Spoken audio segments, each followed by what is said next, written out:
பணம் மட்டுமே தேவைகளை பூர்த்தி செய்கிறது என நினைப்பவர்களுக்கு ஒரு சம்பவம் நடந்ததை சொல்கிறேன். லெபனானின் பணக்காரர்களின் பெரும் பணக்காரர் ஒருவர் எமில் புஸ்தானி. பெய்ரூத்தில் தமக்காக அவர் இறந்த பிறகு அவரை அடக்கம் செய்வதற்கு ஒரு அழகிய கல்லறையை பார்த்து பார்த்து கட்டினார். அவருக்கு சொந்தமாக ஒரு ஜெட் விமானம் உள்ளது. ஒரு நாள் அதில் பயணம் செய்த போது கடலில் விழுந்தது. அவரது உடலை கண்டுபிடிக்க மில்லியன் கணக்கில் டாலர்கள் செலவு செய்யப்பட்டன. அந்த கடலில் அவர் உடலை கண்டுபிடிக்க முடியவில்லை. இறுதியில் விமானம் மட்டுமே கிடைத்தது. எவ்வளவுதான் பணம் இருந்தாலும் அவர் பார்த்து பார்த்து கட்டி வைத்த கல்லறையில் அடக்கம் செய்ய கடைசி வரை அவர் உடல் கிடைக்கவே இல்லை. இன்னொரு சம்பவம் உங்களுக்கும் கூறுகிறேன். பிரிட்டனை சார்ந்த பெரும் பணக்கார யூதர் ரூட்சைல்ட்.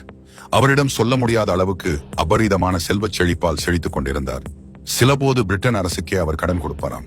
அந்த அளவுக்கு அவரிடம் பணம் இருந்தது. அந்த புரோக்கமாக இருக்கும் பணத்தையும் செல்வத்தையும் ஆபரணங்களையும் சேமித்து வைக்க பாதுகாப்பு அம்சங்களுடன் தனியாக மிகப்பெரிய ஒரு அறையை கட்டினார். ஒரு முறை அந்த ரகசிய அறைக்குள் நுழைந்தவர் அவர் யாருக்கும் தெரியாமல் ரகசியமான முறையில் அமைத்து வைத்த கதவு அவரை அறியாமலேயே மூடிக்கொண்டது. அந்த அறைக்குள் அவர் மாட்டிக்கொண்டார். அவ்வளவுதான். எவ்வளவு முயற்சி செய்தும் கடைசி வரை கதவு திறக்கவே இல்லை. அவர் பயங்கரமாக சப்தமிட்டார், கத்தினார். யாருக்கும் அவர் கத்துவது கேட்கவில்லை.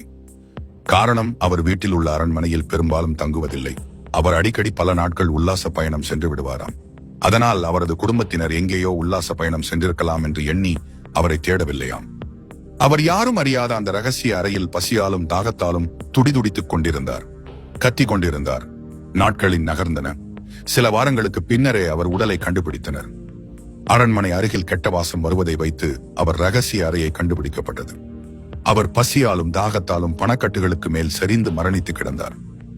அவர் மரணிப்பதற்கு முன் தனது விரலை காயப்படுத்தி அருகில் உள்ள சுவரில் ஒரு வாசகத்தை எழுதியிருந்தார். எவ்வளவுதான் நம்மிடம் பணம் இருந்தாலும் செல்வங்கள் இருந்தாலும் நமது பசியையும் நமது தாகத்தையும் தீர்க்கப் போவதில்லை என்பதை நான் புரிந்து கொண்டேன். இந்த உலகில் ஒரு பணக்காரன் பசியோடும் தாகத்தோடும் மரணிக்கப் போகிறான் என்று எழுதப்பட்டிருந்தது. பணம் மட்டுமே நமது தேவைகளை பூர்த்தி செய்கிறது என நினைப்பவர்கள் ஒரு நாள் உலகை பிரிந்தே ஆக வேண்டும். ஆயினும் நமது இறப்பு எங்கே, எப்போது, எப்படி என்பது மட்டும் யாருக்குமே தெரியாது. யாரும் அறிந்து கொள்ளவும் தெரிந்து கொள்ளவும் முடியாது.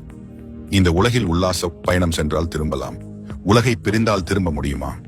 எனவே நாம் வாழும் வரை யாரையும் வெறுக்காமல், யாரையும் ஒதுக்காமல், யாரையும் காயப்படுத்தாமல், யாரையும் கேவலப்படுத்தாமல், நாங்கள் மட்டுமே நல்லவர்கள் என்று கருதாமல், நம்மிடம் போதுமான அளவுக்கு மீறி செல்வங்கள் இருந்தால் நமது உறவுகளுக்கு பகிர்ந்து கொடுத்து, ஏழைகளுக்கு கொடுத்தும், நமது சொந்த உறவுகளுடன் இணைந்தும், ஒன்று கூடியும் வாழ்ந்தவராக நல்ல மனிதராக வாழ்ந்து செல்வோம்.